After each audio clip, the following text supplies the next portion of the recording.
What's up, you guys? Sean Ross Sapp here for the Wrestling Inc. podcast alongside Raj Giri. And usually we only have one former WCW champion on the podcast in our friend Vince Russo. But tonight we're joined by none other than Diamond Dallas Page. Dallas, how are you? Good. Now we got the microphone working. Hey, I mean, technology has passed us by apparently. Yeah, this is a big deal for me. I mean, I've been using your yoga program back when it was YRG. What'd you call it? What? I've been using DDP Yoga since it was YRG. So this is a big thing. Yeah, and of course you have the resurrection of Jake the Snake. I had a chance to watch that last week. Holy crap, Dallas. That was fantastic. Well, thank you, man. I got to say hello to Vince because you couldn't hear me. It's good to see you again, brother. What's going on, Dallas? How you doing, man? I know. Right now I'm riding another little tsunami, and it's going really well. Did you get a chance to see the movie, bro? Nah, man. I got the link and everything, and I wanted to see it before the show, but I didn't get a chance to see it. I'm definitely gonna watch it this week, man. I'm just so happy the way the fans have reacted to it. Actually, it's quite emotional. I mean, because some of the things that they're writing. When I made this movie with Steve Yu, who was the director, we were sitting in this office here. It wasn't like I had an office in my home. My home was my office. I had 14 people in here, sometimes 20. They're just all working on, what we're doing with DDP Yoga and stuff. And over that period, we were filming everything with Jake. And there were so many times when we sat in this office and looked at each other and said, "You think anybody's ever going to see this movie?" I mean, like, you think it's ever really going to become a movie? Because we really, there's Jake. It's dark.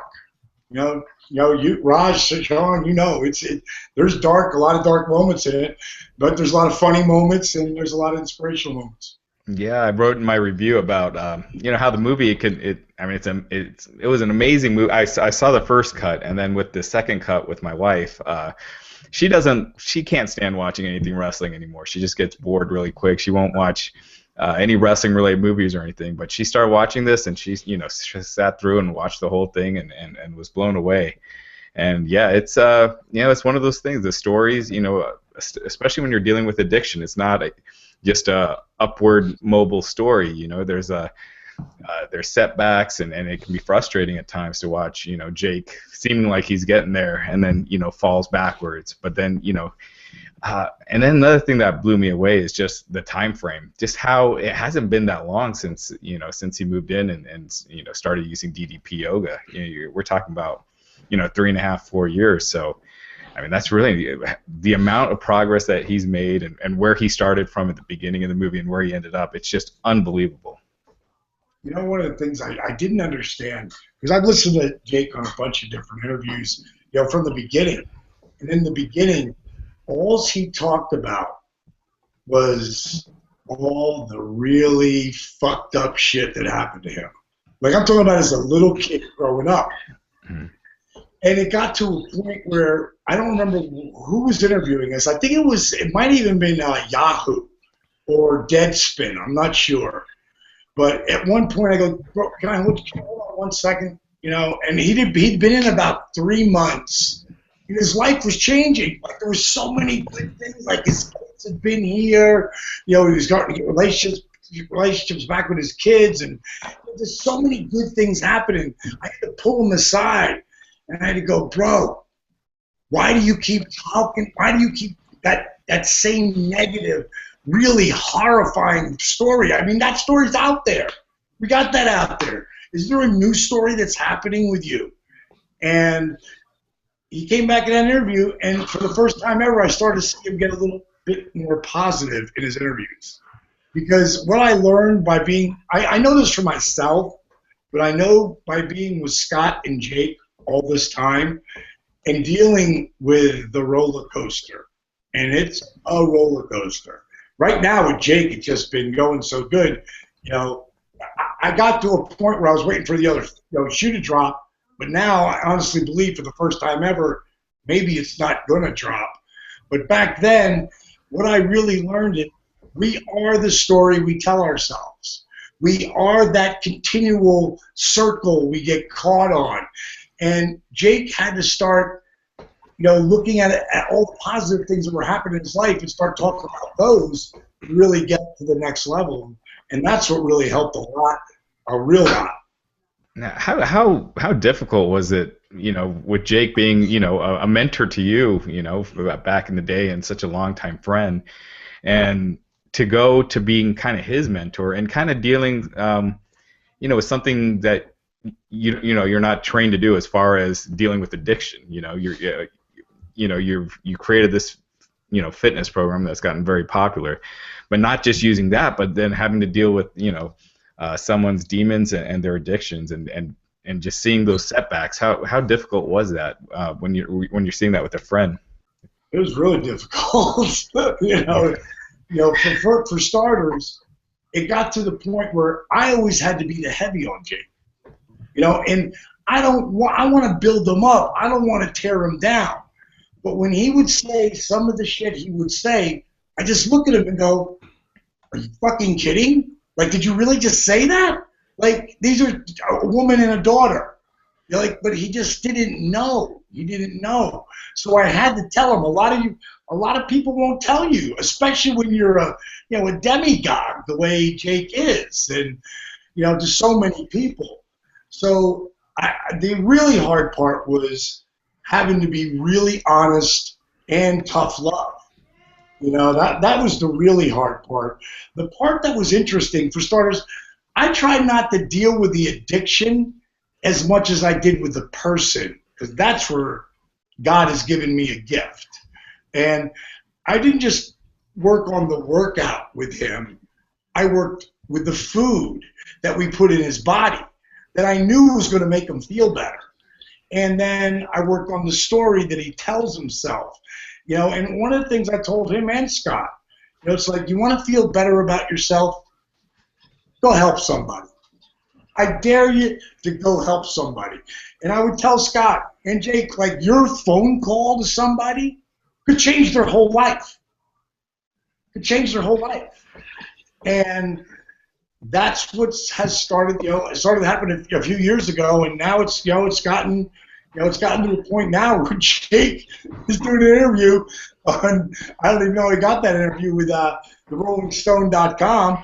He talked about Johnny Football, wanting to help him out. But he walks up to complete strangers. When we were screening The Resurrection of Jake the Snake all over, because we did it in New York, Chicago, Tampa, L.A., we went everywhere. Went about 15 different cities and screened the movie. And at the end, Jake would tell them, I'm hoping that what comes out of this story is you realize it doesn't have to go down like that. If you got a problem, he would say, talk to me. Talk to me when you're coming by and getting a picture or whatever. And Jake would sit there and talk to him and give him just that little bit of motivation to try to get off that track and just shift a little bit. The biggest thing I didn't understand, and for a while, because Jake I never really thought to ask him, but he would say how much confidence he got by doing my program. And I'm thinking, what do you mean confidence? And one day I just asked him, I said, Jake, I hear you say it a lot, how much confidence you got from doing the whole program. And I said, how does doing a friggin' workout give you, confidence? And he said, when he lost that first 10 pounds, when he was 307 pounds, when he lost that first 10 pounds, he said, that was a win. He goes, I hadn't had a win in 20 years. Then I can't get to the ground or get back up again. And you showed me how to strengthen my body and get to the ground, and just getting back up again without a chair, that was a win, like a big win. And then then I started to get it, like, oh, I get it. Things you couldn't do, now you can. That's life. So that was a real learning experience.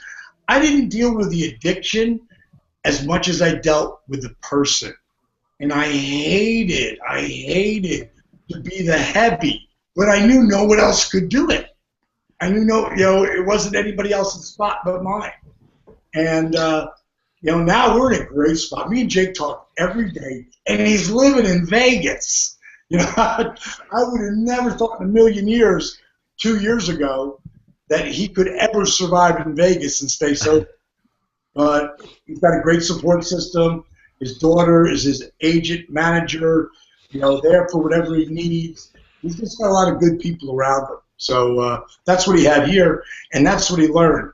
You become the 5 people you surround yourself with. Hey, Paige, you mind if I jump in here a second, knowing you personally, okay? Dallas, I've heard so much about DDP Yoga, and we haven't spoken in a while. I know you get to speak to my son. You see him more than I do. Yeah. But we haven't spoken. By the way, good kid, man. Good kid. We haven't spoken in a while, but I always go on my show, and I refer to you as Saint Dallas for what you've done for Jake and Scott is unbelievable. But Dallas, I think you got to be honest here for a second, and there's a couple of things I want to point out, and I may even have to remind you of them because I don't know if you remember. Dallas, I don't think it's all about just DDP Yoga. I mean you bring it up and that's what you do, and that's you've made a career out of this. But I remember going all the way back to when we first started working together at WCW, and I remember you gave me a copy of your book, Positively Paige, before it came out. Before it came out, you gave it to me. You asked me to read it. I don't think I've ever read a book from cover to cover that when you say Positively Paige, it was 1,000% positive attitude. And I want to remind you about this too, Dallas, because I don't know if you remember this. When WCW went belly up, I had a business in Atlanta, and I remembered, one night I was closing, and you called me up on the phone, and you wanted to meet me, and you insisted on meeting me. And I was so tired and so spent, but, out of respect, I'm like, okay, I'm going to come meet you. And we met up at Applebee's. Yep. And I remember you showed me the book. It was just a few pages of a book, DDP Yoga. And you told me that night in 2000 what DDP Yoga was going to become. You told me 15 years ago. Sure. And here's the part. I'm going to ask you flat out, Dallas. Did we lose him? No, I'm here.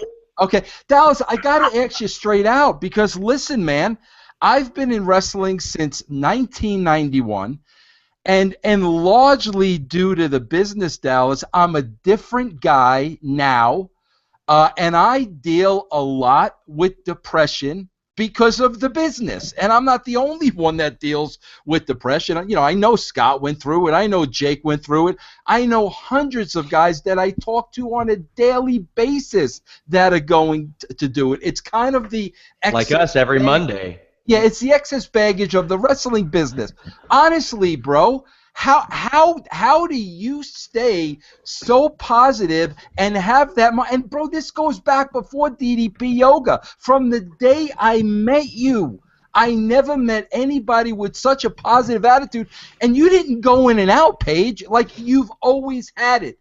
That has always blown me away because I'm going to be honest with you, bro. Being in the business we were in, I wasn't able to maintain that. Well, you're right. My life has always been focused on positive attitude. I raised myself. I grew up in a broken family. I bounced around from child. I give you my opening with my talk is by the time I was 3 years old, my mom was married, divorced, and had 3 kids. She was 19. I mean, I bounced around from one family to another like a pinball. The positive side of that is I learned how to adapt to a lot of situations. But, I also grew up with ADD and dyslexia and was reading at 3rd grade level at the age of 30. I had to figure out how to not be able to read for a ridiculous amount of time. Scott Hall would say to me, Dally, how do you stay so effing positive? I work at it. I work at it every day. And I know that my life, like you know, Vince, when I broke into wrestling, you know, as a manager, because I thought I was too old to wrestle, and then finally got the shot at WCW as a manager. And by the time I start managing, you know, I'm there 5 months, and then they won't let me manage anymore.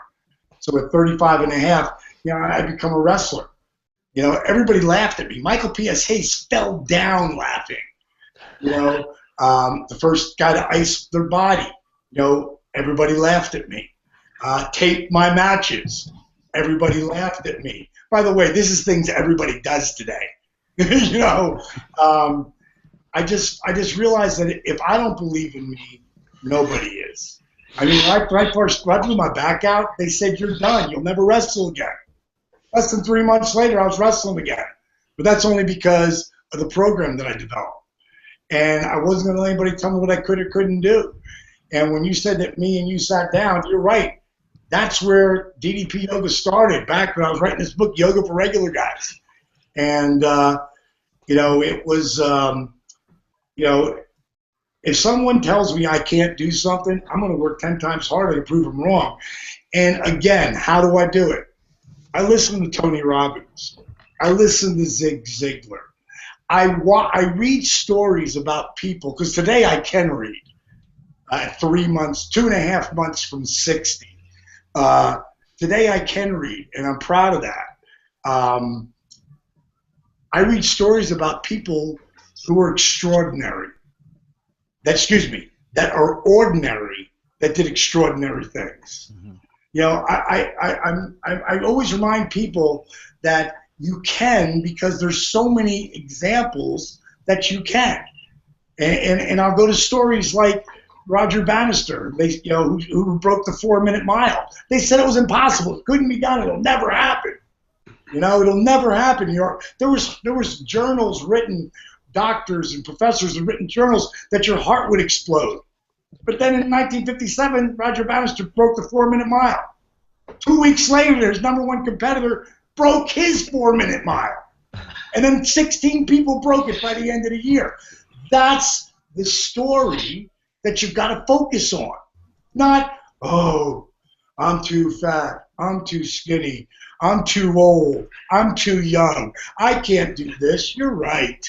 You know, I feed on examples like Henry Ford, who said, if you say you can and you say you can't, you're right. I live that.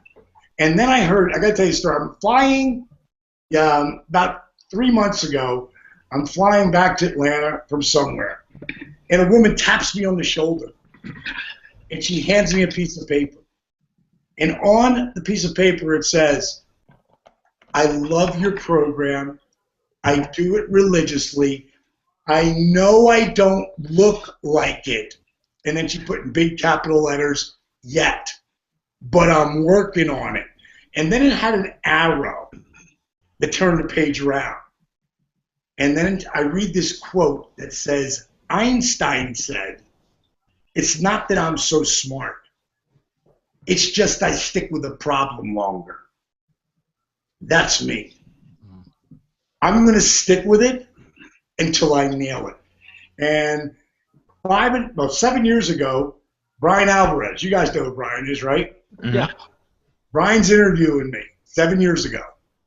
And he says, so where is DDP 5 years from now? So this is 7 years ago. I said, 5 years from now, I will be on my way to being the next Jack LaLanne meets Tony Robbins meets straight Richard Simmons. And I said, I honestly believe that, you know, then YRG, now DDP Yoga, is going to overshadow my wrestling career. And 7 years ago, that sounded like a really bold statement. Today, not so much. I can really attest to the program. About 5 years ago, I had been training MMA. I always wanted to get into professional wrestling, even just to train, to know what I was doing so I could do my job better. I had 2 bulging discs that pressed down on a nerve that ran down my arm, and I couldn't do much of anything. And then I found your program. And it helped me be able to lift weights again. It helped me get in shape. It helped me get my body to the point to where I could train as a professional wrestler and take bumps and things like that. I think it's fantastic. And now you have this new app that not only has workouts, it has live workouts. It has nutrition. If I'm dragging ass one day, I can go pull up a story and I can see a guy who couldn't walk and is now running, sprinting, and is on the videos that I'm watching on the app. Tell us a little bit about the app and how you've made that transition from DVDs over to an app as well. You know, Vince, you said something really like, how do I do it? It starts with a thought. It becomes a dream. And then I write it down. Writing it down makes it a goal. Type it into your computer. Put it into your phone. Set goals for yourself. I set a goal for myself, I guess it was about 7 years ago, that I was going to find a place, because the place I was living in at that time in Los Angeles was too small. I was going to find a house that had a big living room and a big kitchen, and I was going to move all the furniture out of there, and I was going to have live workouts from my house. And then 3 years ago, and my buddy Marlon and a bunch of close friends of mine all knew this dream. And then 3 years ago, I bought that house. And I moved into it. And I decided to run my entire business out of my house. So I had no overhead. And that's when I moved Jake in. And then Scott was just like divine intervention. Because there was like people not texting, but YouTubing under videos of Jake. Oh my God, you're doing so good with Jake. Please help Scott out. And over that period, when WCW went away and we went up to New York for a little while, WWE, since that time, I bet you I called Scott over that 10-year period, 12-year period, probably 25 times, at least 20. He never answered the phone. He never called me back. So when people are saying that to me, I'm thinking, I don't even talk to him anymore. I don't even know if his number's the same. And I just sort of let it go. I need to focus on Jake. But the goal for the place that we're living in right now, that all of a sudden became the workout parlor. And people would come at 10 o'clock in the morning, my buddies. I didn't charge anybody anything. And then there were people that would somehow find a way by putting some work in, because they got to put work in to get my attention. And then I'd invite them to the crib. And they did a workout here. And, it started like that. And I was going to start doing live workouts from here when I started to see online companies like Daily Burn and Beachbody. I knew they were going to go online next. And I thought, I can't do it from my house. I need to create something amazing. I need to create something that has never been done before. And me and my business partner, Steve Yu, he's been amazing. He's been a missing cog that I didn't have, because he's one of the most anal. He's a graduate from Cornell, top in his class. He went to IBM and he worked there for 7 years on the fast track to be a superstar, and he walked away from it because that's not what he wanted to do.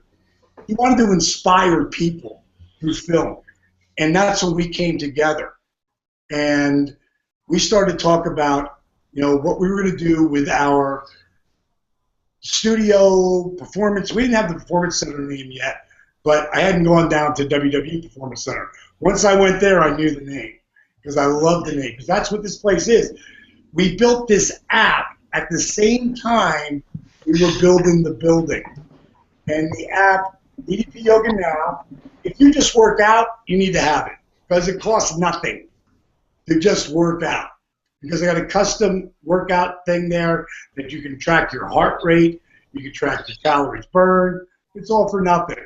There's different food things we give out, for nothing. All the tracking, measurements, because it's important when you start some kind of workout, you need to track it. Because if you track it, when you don't think you're doing so good, all you got to do is look back last month at that time and go, wow, I'm doing really good. And then that motivates you, it inspires you to move forward. So I dreamed about this place, and then it started to materialize. and it started to manifest right before my eyes, and it kept getting better and better. When Stone Cold Steve Austin walked in the DDP Yoga Performance Center, his jaw hit the ground. My boy don't put over anybody or anything unless it's way over the top. And, I got this 2 thumbs up, signed, seal of approval. And the app not only gives you the workouts, gives DDP Yoga kids workouts, seniors. I took it from experience what Arthur did and Jake and Scott, how they needed chairs to do workouts. Because they needed a chair to balance themselves and take them up and down. I created a whole workout around it now. So now if you're really beat up, really overweight, really old, this can get you going. And not just that, like I said, the live workout. So we just did one today at 6 o'clock Eastern Standard Time. And I'm going to do live workouts all different times, so it hits all different time zones. And I don't mean of the United States, I mean the world. And then we've got all the nutritional stuff up there, but it's not just the nutrition. We show you how to make it, and we show you in directions what to get, the ingredients, and then how to do it. And it's all food that's real food, what God created, not this genetically modified garbage. One of the things that I know when I moved Jake Roberts to my house and Scott Hall, I got them eating real food, and their bodies started to heal without doing anything. So when you start to work out and you're putting real nutrition in your body, I teach you all that. And then there's something that no other workout, everybody gives you workout food. What about inspiration? What about being able to face the day? Get the hell out of bed. Get on the mat. Well, we have so much of that up there, and I can't imagine where it's going to be a year from now. Because we're just going to keep loading workouts on there so you never get bored. We're going to keep loading up the food so you're always like, oh my God, this is amazing tasting, but it's healthy as hell too. That's like a win-win. And there's going to be putting up more inspirational stuff the whole time. So it's a win-win. Right now we've got the Performance Center open here in Smyrna, Georgia, which is a suburb of Atlanta. We got DDP Yoga Now out and the Resurrection of Jake the Snake. I mean, God has blessed me for all the hard work. Man, it sounds like it's just a ton of stuff going on. And last year we got a ton of fan questions. I want to try to get a few of these in. People sending in stuff on Twitter and in our comment section. What was the experience like last year for the Royal Rumble? How soon in advance did you know about that appearance, and what was the arena like that night? Being there backstage and with the reaction that Roman Reigns got and everything. Well, it started with getting that call, and getting that call. I didn't tell anybody. I mean, I know the deal. Don't tell anybody. I told Steve, my business partner, because he needed to know, because we were actually, at this time last year, we were screening the Resurrection of Jake the Snake at Slam Dance, which runs the same time as Sundance. Right. You guys had the Royal Rumble party last year, too. Right.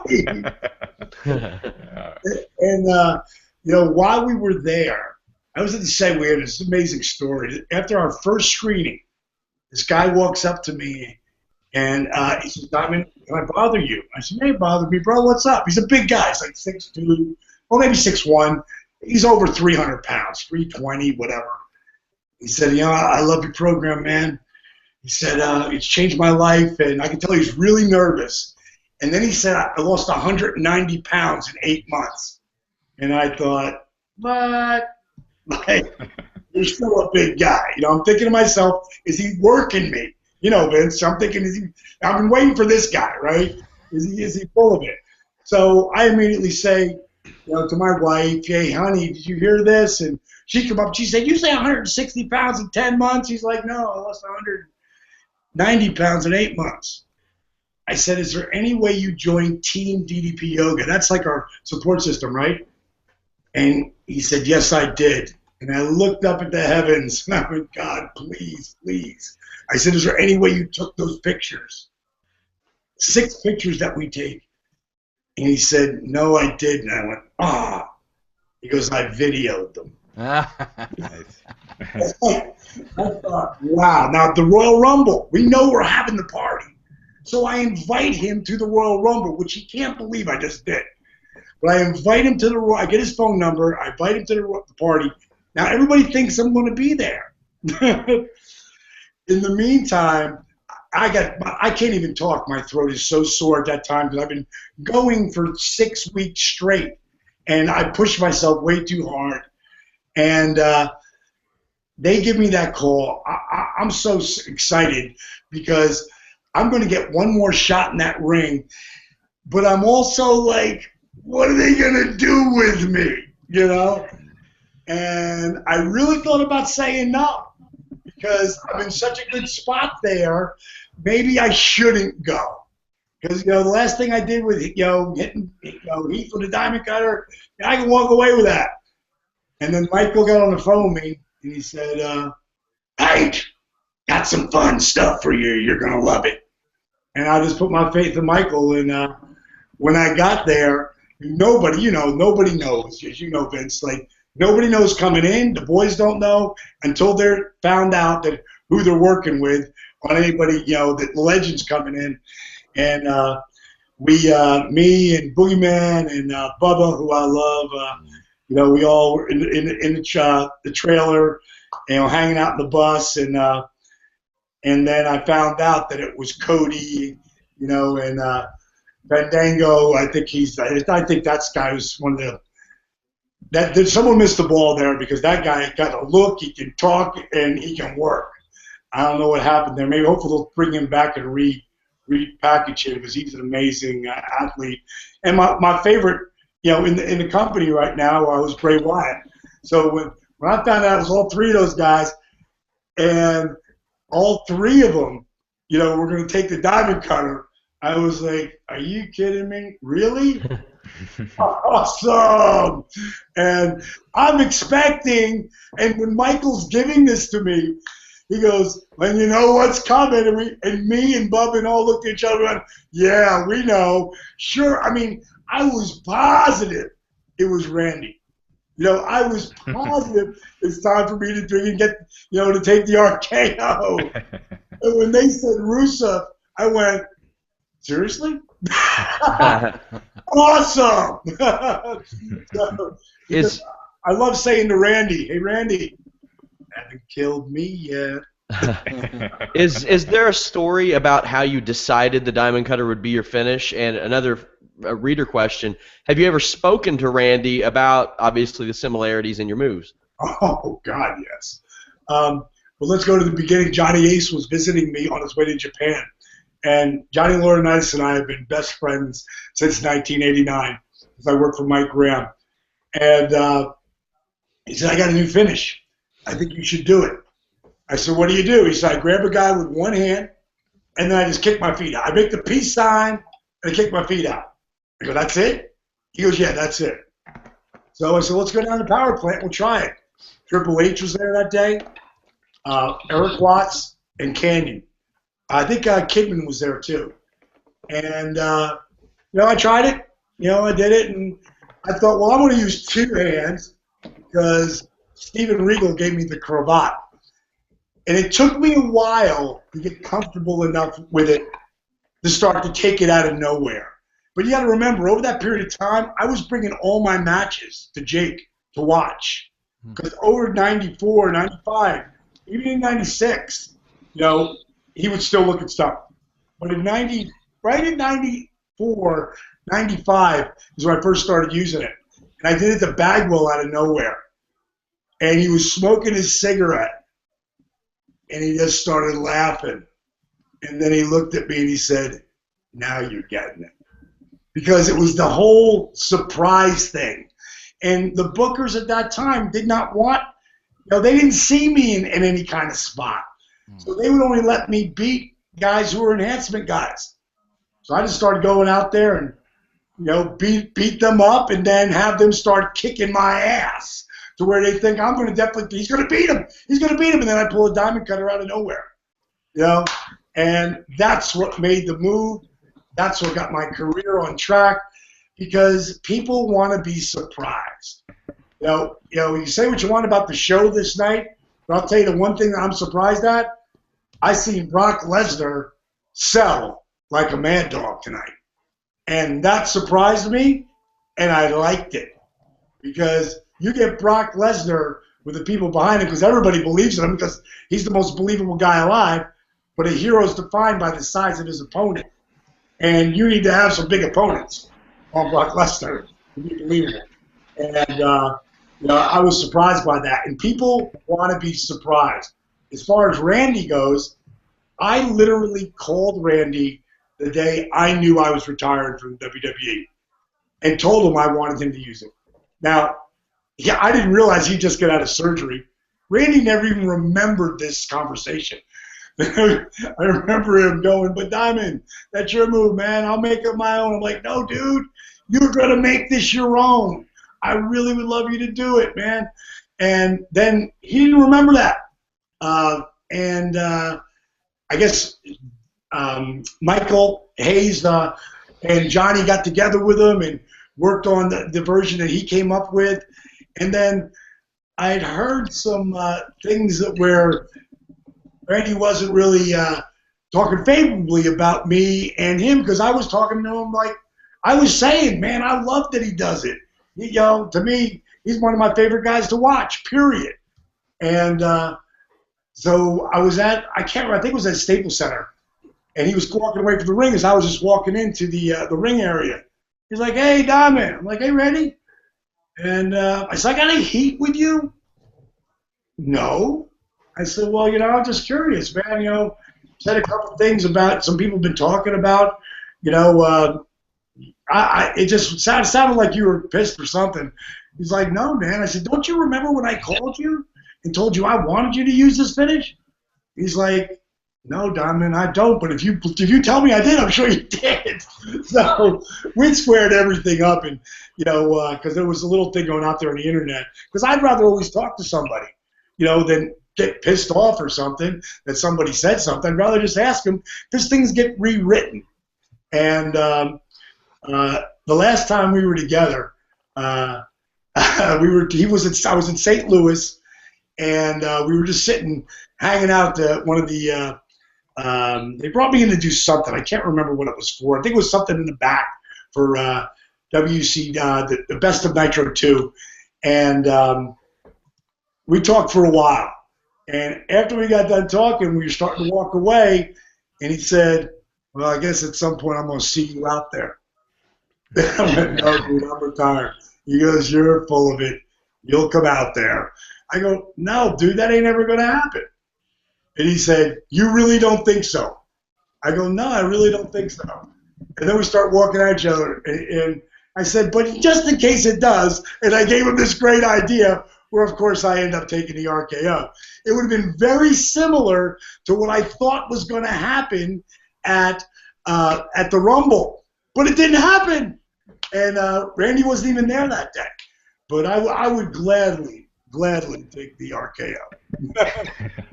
All right. I know you and Vince worked together in WCW. Do you guys have any funny stories when you guys were there?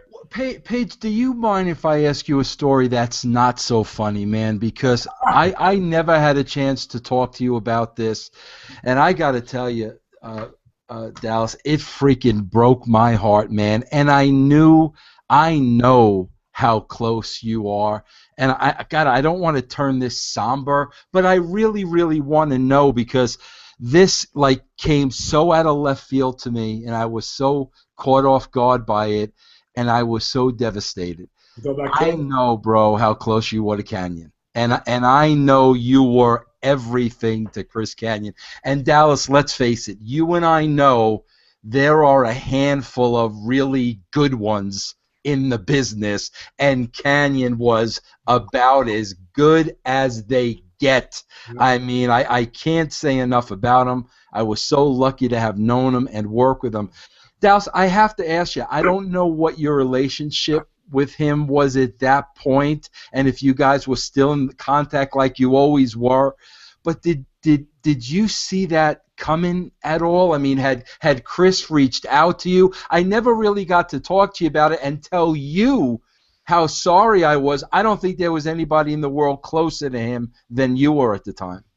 You know, for Chris, I knew he was on that path. And, man, I mean, there's so much, like where people feed into a positive energy situation, it's way easier to feed into a negative, like really negative.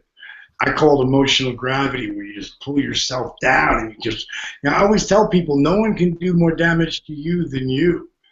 And that's where Chris's head was at. And then he'd get really up and he'd be really positive, and then he'd come really down. And, when it got towards the end, first of all, when he put the whole thing about being gay, no one gave a fuck. Right. Right. And I think for the longest time he thought people would, and really no one cared. It's like, okay, cool, dude, you're still the same guy to me, So, that guy, he was such a sweetheart, man, and he worked really hard. One of my favorite guys to work in the ring with, because I felt like I was working a younger, much younger, 15 years younger, version of myself who was like way better than me. He just could do anything out there. And as a person, I never caught any of the depression stuff when we were at WCW. I never caught any of that. If he had it, he hit it. But once he got out, and once he came out, and he was trying whatever he could to get back to the company, and obviously that wasn't going to happen. And I think he put too much stock in that. That's a dream, a place that can make your dreams or destroy them, because it's like going to Hollywood. It's the same thing. Hollywood can make you a superstar or it can destroy you. So few people get to that point in Hollywood. And, he got to live the dream. He got to spend a lot of years, in that ring and living the dream. But there's something to say for bipolar, and he didn't want to take his meds. And I already knew there was a couple of times where he tried to kill himself and it didn't work. And it was around pills. And I would talk to him. If he had stayed alive till now, because one of the things I do with my whole program, in our building we have an area for PT, and that's for people who have shoulder surgery, knee surgery, hip surgery. That's what he did. I mean, he was making $60,000 a year when he was in his 23, 24 years old as a PT guy, and he left that to follow the dream and went to Memphis for $25 a night. Yeah. So if he just could have hung in there, because there was times when I really had him in the program, he was doing good, he was feeling better, and then boom, he'd drop his meds and he'd step off. And again, you could see some. One of my favorite things to look back at him was your thing, Vince, with the positively Kanyon. That was tremendous. that was a lot of fun, man. That was a tribute to you. I hope you know. Dude, it was awesome. But what? I loved that it was a great spot for him. Yeah. Yeah. And he could have, because he loved busting my balls. Yeah. So it got him. He could go everywhere and do it. So it was a great memory. But the night, not the night, but the morning I woke up and I got the news, it hit me pretty hard. But I knew it was coming. Yeah. If I didn't know, it would have cleaned me out. Yeah. Yeah. Cleaned me out. Hey, Dallas, on a more positive note, is it fair to say, because I'm going to be speaking to him tomorrow, is it fair to say that anybody is welcome to the DDP Yoga Performance Center? Anybody is welcome with the exception of the Disco Inferno. Is that fair to say? Is that fair? Can you verify that for me, please? It's so funny you say that because, someplace on Facebook, Facebook will stick like people you haven't, circle. And Glenn popped up along with Alex Wright. And I messaged them both. And I talked to Alex, maybe about 5 years ago, but I hadn't talked to Disco in forever. Yeah. And I immediately messaged him, and we started. I just finally got his phone number. I love Disco Inferno, man. I loved him, man. He was one of the most entertaining people ever. Let me tell you a story about Disco. So when they did the "fuck you, Booker Man" angle with Coleman, remember? Yeah. That was the first shoot work, and I was just talking to Brian. Brian was so close to me back then, and I come up to him like, Brian, you gotta calm down. Like Bischoff really likes you, bro. You could get a good push, but you gotta back off. Now I don't know at the time that Bischoff and him and Sullivan got this whole thing working. Right. I'm buying into it because I'm watching him do shit that's like, okay, you got to stop that, dude. Yeah. You got to calm down. And I just had said something to him that night, and then that happened. I bought it until I hear in the back Disco walking around. It's a work. Come on, it's a work. And it hit me, right? And I went, oh, wow. So I walk over to Disco. And I just put my face in his ear and I go, if you're right, you should shut the fuck up. Hey, Sal, do you think it's possible? I wasn't there for that, obviously, but of course I remember it like it was yesterday. It was so powerful. Do you think it's possible for angles like that to even be shot today with the internet and the way everything gets out? Do you think that's even possible in this day and age? I'll tell you the way it is. I'll tell you the way it's possible, and it's everywhere. Can anybody do anything and not get video today?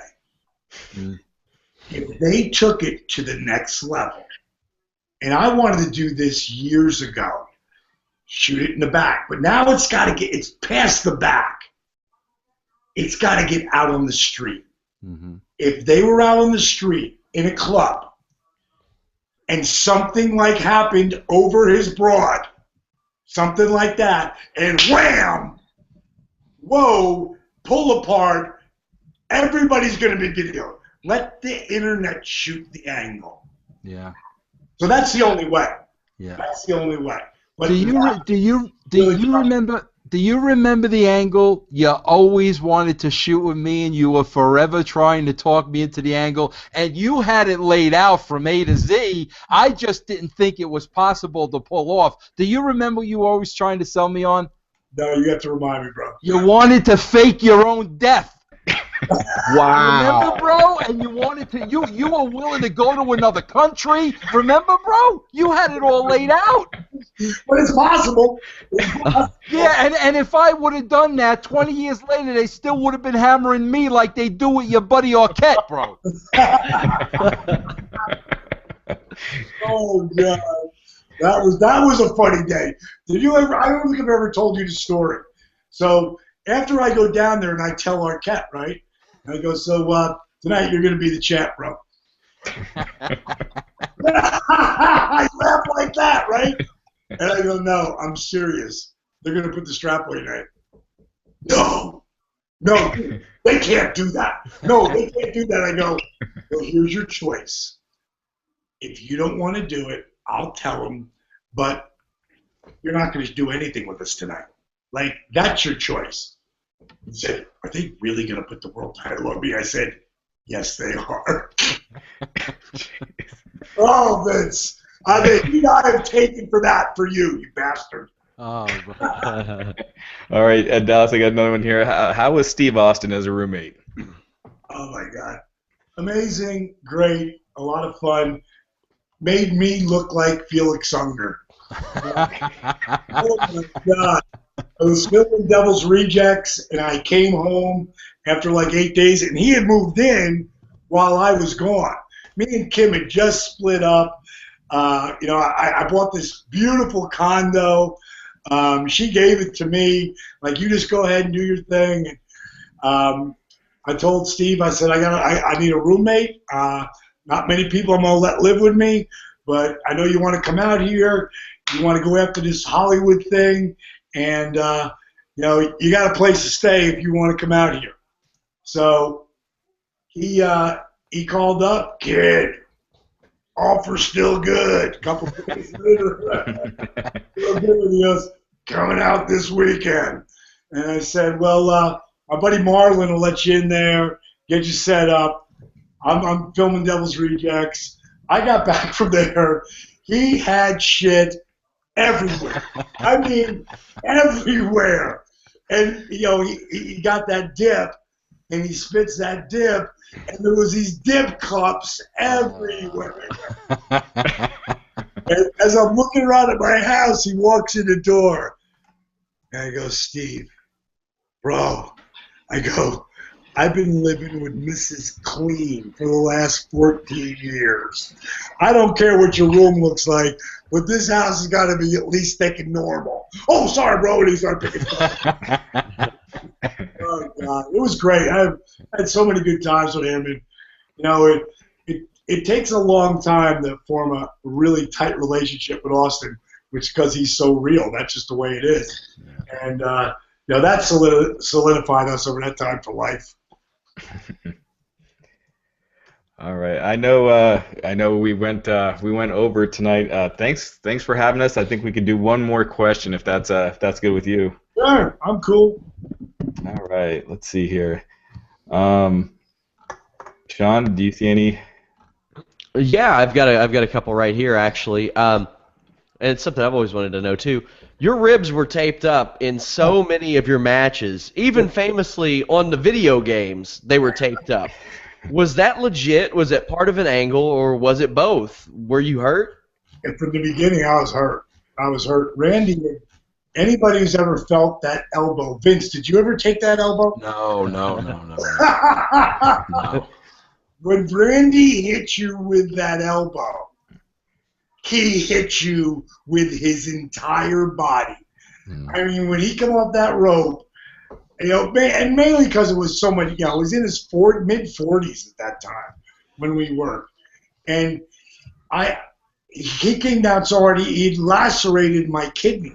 And I was pissing blood. Oof. 13 out of 16 weeks. And, it just, I don't know if it really helped them. It just made them feel better. And later on, I would, it wouldn't take much to put it back on, but it was also, at that point, it was part of the gimmick. Because as I got over, the ribs were blown out. Like when I went to see the doctor, and he told me I had severe lacerations in my kidney, and that you need to stop. Well, I was like in week, I don't know, maybe 4 of what would become the feud of the year in 1997.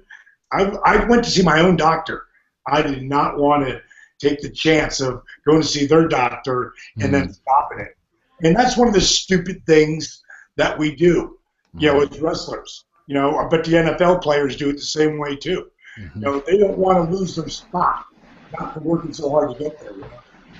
So there was no way I was walking away from that. It was an amazing time. Well, Dallas, we definitely want to thank you for joining us. The resurrection of Jake the Snake kicks an obscene amount of ass. I really enjoyed it. Definitely check out the DDP Yoga Now app. I'm really enjoying that as well. Since DDP had me download, I missed a couple of days of workouts, and the app reminded me that I was being lazy. And it harassed me. It harassed me, Dallas. So now I got to work out tomorrow. Hey, let me just leave you with this. Wade Keller, we all know Wade, right? Yeah. About 3 years ago, says, I was asked, I said, because he does the program. I said, so how you doing with your workouts? He goes, man, he goes, I got to tell you, I love them. He said, but, I wish I had you to call me every morning and say, hey, get on the mat. And I hung up the phone, and I thought to myself, what if I had a wake-up alarm clock, a video wake-up alarm clock, where you stick your iPhone next to your bed or your iPad, and instead of bump, bump, bump, bump, you heard tap, tap, tap, tap, tap, tap, tap, tap on your phone screen window. Yo, monkey. The email called me a monkey. It did. The bottom line is that's coming in March. It's going to be a part of the DDP Yoga app, the video wake-up alarm clock. Oh, wow. And there'll be some cameos on there from some pretty famous people that will be coming in to help me wake you some bitches up. If any of you guys out there get to see the resurrection of Jake the Snake, please go to iTunes and leave your honest-to-God review. Jake reads every one of them. So wow. Get people who would never watch wrestling a day in their life to sit through the first 10 minutes. But if you can get them to sit through the first 10 minutes, they will not get up. That is true. And, well, thank you again, Dallas. We really appreciate it. Hey, it's been a pleasure.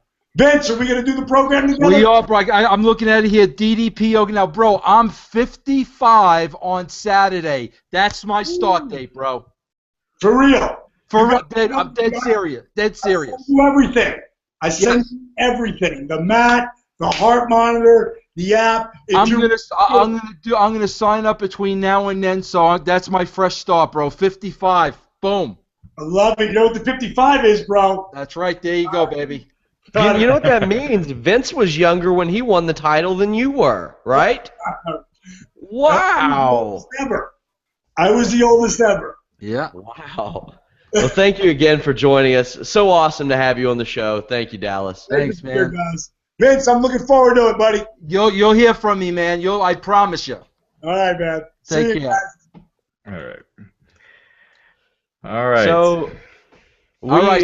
So I'm excused from Raw tonight. Well, it's funny. DDP talked about depression. Well, we did have to watch Raw tonight. Before that, as always, the Wrestling Inc. podcast brought to you by On It. Thank God they make a new mood supplement, because after watching this episode of Raw, I'm going to need about half a bottle. You can also try their awesome T+ supplement that guys like Cesaro use whenever they want to go out of orbit, then hoist the earth up on their shoulders before they hit a neutralizer on it. Guys like Seth Rollins, Triple H, Stone Cold Steve Austin, even DDP use On It products. Me and Raj are big fans of Alpha Brain, and you can save 10% at onit.com/wrestling. If you don't like the product, you can send it back. On It will give you your money back, no questions asked. You don't have to be a super genius, but if you want to be, onit.com/wrestling. But and I know we went a little long with DDP, so we'll try to get through this Raw stuff pretty quick here. Yeah, and me and Raj will be doing a podcast on Thursday night to preview the Royal Rumble, so we'll talk about Raw a little more at length, answer a bunch of questions from you guys, good stuff like that. But we had the show kick off with Chris Jericho, Roman Reigns out there. They were interrupted by the League of Nations. I felt like Roman Reigns was the best talker in this segment. Am I alone in this, Vince? Man, I don't listen. I don't know. I don't want to say anything to piss Jericho off. Yeah. I think Chris Jericho is like, I'll be honest with you, I think he's Mr. WWE, so I want to be careful. But there's just something missing, man. I don't know if it's the people he's working with. I don't know what it is. But it just every time it's seeming to me this guy's trying to cut an Attitude Era promo, but he's just not in that ring with Attitude Era people. And I don't know if it's because he's not getting the people to play off of him. I don't know what it is, but it's just flat, man. And I'll tell you this. I will say this. I am very glad that they followed up and that they protected Roman, because going off the air last week, he got dropped on his head. So they protected him by coming out wanting Brock. So I was glad to see that. But so far, everything I've seen, Chris do thus far, it's just been very flat to me. Yeah, the one-liners in that segment were just terrible. The stuff Jericho was saying, it's like, I hope he didn't come up with that. I hope those lines were written for him, because it was just awful. And Sheamus's response, it was just embarrassing. If you had friends over and you're watching that, you'd feel kind of embarrassed to be a wrestling fan during that segment. It was just flat. Yeah, this led into a Roman Reigns-Rusev match. Roman Reigns won. Not a lot to talk about here. There's also not a lot to talk about with Big Show and Bo Dallas, with the six-man tag between the Wyatts, the Dudleys, and Ryback. Becky Lynch versus Tamina, although I want to say, guys, and I hate to pile on somebody, man, Tamina looked bad in this match. She looked like she did not want to take a bump. I did want to ask you guys, was anybody expecting Jericho almost to turn heel in that match? I was hoping so. I was hoping so too. I really was. That's what it looked. It looked like he was setting it up, Raj, by sending everybody in the back. Like that's what you thought, I think it would have been great if they would have done it, but I thought we were headed for maybe a Jericho Ambrose thing because of the way they left it off, but as we have figured out, there's no continuity on this program. There is none. It was just odd that he can book his own. He books the match and he makes himself referee. It's just Anyway, they try to explain it later, but why would the heels listen and go along with what Jericho says? So speaking of no continuity, Natalya came back, beat up Brie Bella, and she had Paige with her. Now the last time we saw Natalya and Paige interact, they were at each other's throats over the whole PCB deal. Again, Paige is gone for a few weeks. We come back, no continuity at all, and it's starting to drive me nuts that there is. And I don't watch Total Divas, but from what I can gather from the clips I see, there's more continuity on that program than there is the program that show is based on. Well, that's because you have real television writers writing a television show. I thought the same thing, Sean. I'll be honest with you. Like when Paige came out, I said to myself, the last time I saw them, I thought they were at odds, but I thought maybe I missed something on Smackdown or something else. But yeah, that just made no sense to me whatsoever. Well, we had the 8-man tag of the century, you guys. We had Cosmic Wasteland and your boy Tyler Breeze taking on Neville, Titus O'Neil, Mark Henry, R-Truth. No Darren Young to be found. I don't know what's up with him and Titus. They both still use the same theme. Have no idea if maybe Darren's just not on the road. What's going on there? But yeah, nothing. I just wanted to take a shot at Vince. Really, that's the only reason. Was that the last match on the show? I think it may have been. So your go-home show for your second biggest pay-per-view of the year, and it's Stardust and the Ascension are in the last match. These are main eventers, Raj. We're talking about Tyler Breeze. Good God. Well, can I ask you guys something that's see, it's stuff like this to me that's like an absolute no-brainer to me. That I swear to God, I wish Vince would talk to me so I could just say why, so I could understand. Why wasn't that match Ambrose and Kalisto against Owens and Delberto with all the lines on the line? Delberto went over anyway. He went over in the match anyway. Why wasn't Owens in the match? Why weren't both titles on the line? At least you had stakes. At least you could have built this up as a main event. If Del Rio is going over in the match, why wouldn't that be the match you book? Or if anything, Yeah. And the weird thing, you also had challengers losing 2 of these matches. You had Kalisto getting pinned in that match, and then New Day beating the Usos, or Big E beating Jey Uso. So By the way, if Big E would like to walk by the time he's 40, maybe he should stop taking bumps like that in the middle of a pointless Raw match. Did you see that? Where he landed awkwardly on his ass/back going over the top rope. That's like begging for a cracked vertebrae. That spot that he took. It was scary. Big E won that match, by the way. Neville, Mark Henry, Titus O'Neil, R-Truth win. I'm happy to see a guy like Mark Henry pick up a win. I'd like to see him get like one little strong run to end his career, but it doesn't look like they'll do that. We also had Sheamus and Del Rio defeating Kalisto and Dean Ambrose, as we mentioned.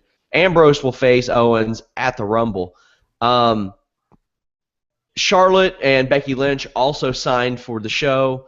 I think Ric Flair is great. I still think he's just so good. He's such a natural heel. He can do it. I think he's really good there. But they do that same angle every time though, where the heel rejects the challenge, and then the babyface just makes fun of him and goads him into it. And right away they accept. It's just been overdone. Well, the real main event of the show was the highlight reel, which had Paul Heyman come out, and I didn't really like necessarily the back and forth with Jericho saying, what if I win? Well, Jericho, you're not winning. We know you're not winning. Sorry. I mean, your podcast kicks ass. You're not winning the WWE title on Sunday. Roman Reigns or Brock Lesnar came out. Roman Reigns came out and speared him immediately, which I thought was cool because Vince, as you mentioned on Nuclear Heat, that's what Roman Reigns should have been doing. Yep.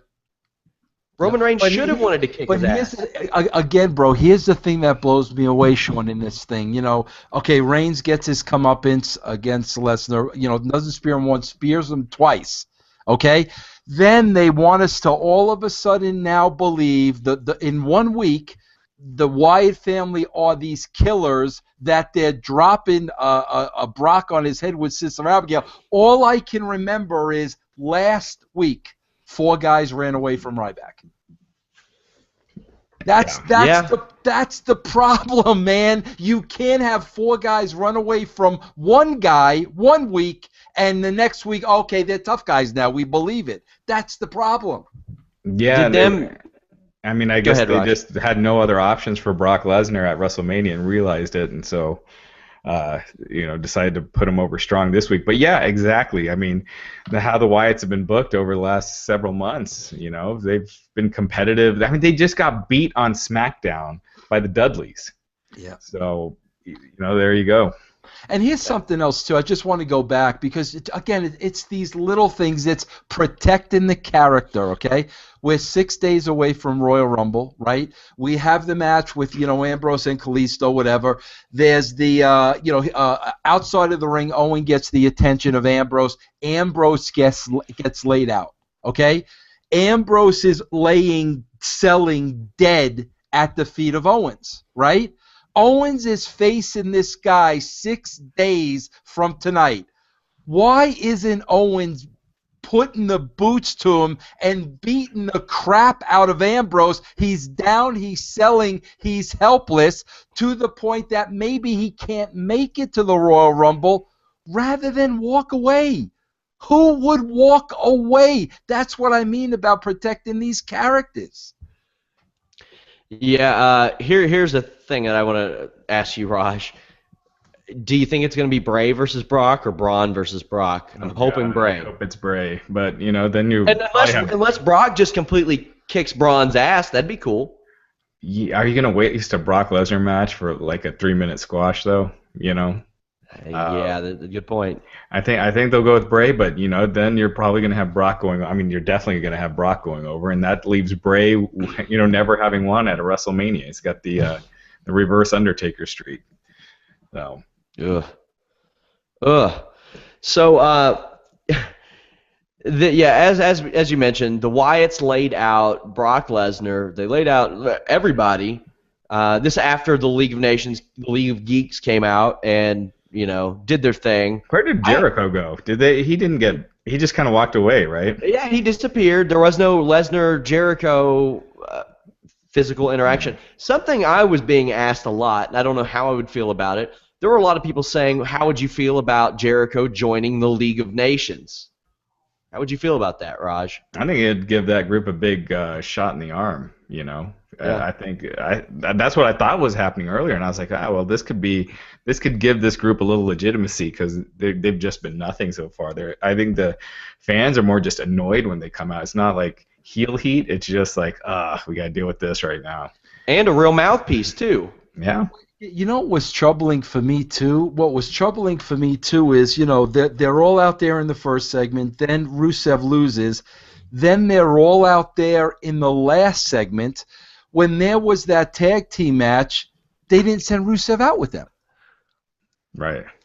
So I was thinking, he must have got hurt. Maybe that's why he's not going out, but he was there in the last segment. Those guys should be 4 strong all the time. So, again, I don't know where Rusev was during that tag match. Well, he did get beat by Reigns earlier in the night, so, I mean, maybe. But if he's going to show up later anyway, why not right. have him? I was like, well, maybe they're having him sell things, but, I mean, when do they ever care about something like that? Let's be real. Yeah. Guys, I want to remind you all, Raj and I will be here for another podcast after Smackdown on Thursday. We're going to preview the Rumble. We're going to take a bunch of questions. We're going to do all that fun stuff. We're going to talk about who we think might show up as surprises, all that. Really excited for that because the Royal Rumble is one of my favorite pay-per-views of the year. Vince, I know you love this show. Wait, before this, I want to just say, there was no football tonight. And boy, WWE sure booked like there was no football tonight. Yeah. Like they didn't have to worry about somebody changing that damn channel. Yeah. Vince, by the way, congratulations to Raj's Denver Broncos. Yesterday, we were all Broncos fans as they defeated the Steelers. So happy about that. Vince, how would you rate this episode of Raw? Listen, I gave it a 2 last week because of the appearance of Brock Lesnar. And that's another thing I want to say, too. You have Brock Lesnar there in the building, and you only use him in the last 5 minutes of the show. That's ridiculous to me. You could thread the whole show. Lesnar could be killing people in the back. There's so much you could do. I'm giving it a 1, Sean. I don't know why they just don't tape stuff of him killing things backstage and use it throughout the year. I mean, Yep. Just randomly. I mean, just have stock footage of Brock Lesnar destroying people for use when you need something. Gosh, this is the Royal Rumble Go Home show, man. Oh, I had a friend that drove there. I almost went to this show. It was in Columbus. It's about 3 hours away from me. And as it got closer, I was like, nah, I'm not gonna get that last minute ticket purchase. I'm not gonna do it. It's not gonna happen. But Vince, thank you for joining us. Thank you for obviously offering your experiences with DDP up as well.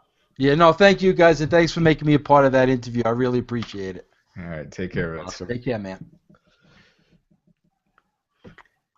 Well, Raj, we will handle a couple of questions. Guys, we will be back, like I said, on Thursday after SmackDown, and we're going to answer a ton more. We're going to answer, like, a bunch of anything you all have to ask about Royal Rumble, Raw this week, anything like that. Somebody asks, who would win in the Royal Rumble, Sean, Vince, or Raj? Well, Vince is the only one that has WCW gold. Hey, that's a former world champ they're talking about. Yeah, I mean, come on, guys. Let's get real. Do you guys think it's a no-brainer that Reigns, Triple H, and Lesnar Wyatt will happen at Mania? It certainly looks that way. That's what I would guess. Yeah, for sure. And again, if they did, a little bit of planning, they could have really been booking Bray Strong for this. But it's obvious. It looks like something they're throwing together at the last minute because they were just, they were just destroyed by Taker, a couple months ago. Yeah. Also, where do you guys see Jericho fitting in on the WrestleMania card? Only thing I can see happening is Ambrose versus Jericho. I would like that. It would make sense. I think Ambrose versus Jericho would be awesome. Yeah, you have Jericho turn heel. I mean, I'd personally love to see Ambrose turn heel, but it's obvious they're not going in that direction now. So yeah, Jericho as a heel against Ambrose, that'd be a really fun match.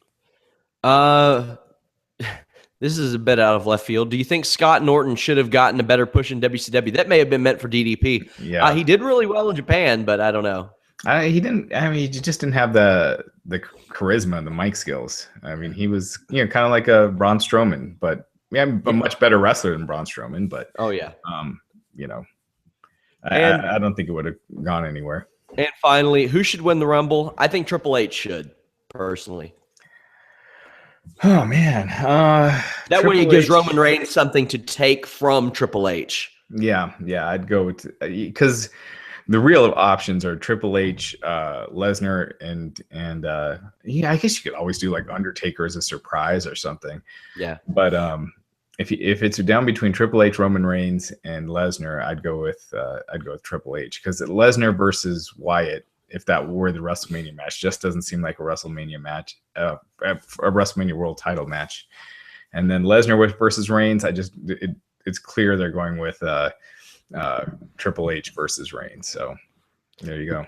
Guys, I want to thank you all for joining us. Go to the stream of this video, thumb it up. We have some trolly trolls thumbing it down from Trollville. But leave us good reviews on iTunes. It helps the show out a lot. Onnit.com/wrestling. Save 10% on all awesome Onnit products. And definitely check out DDP Yoga, the DDP Yoga Now app, and The Resurrection of Jake the Snake. I love the film. If you've watched Beyond the Mat or the WWE documentary, this is a great sense of closure, as I wrote in my review. Check that out. Raj and I are back Thursday night after Smackdown. Join us. It's going to be a lot of fun. Really open-ended type of show. I can't wait for it. We're going to answer a ton of your all's questions. But thank you again for joining us, guys. All right, take care, everybody.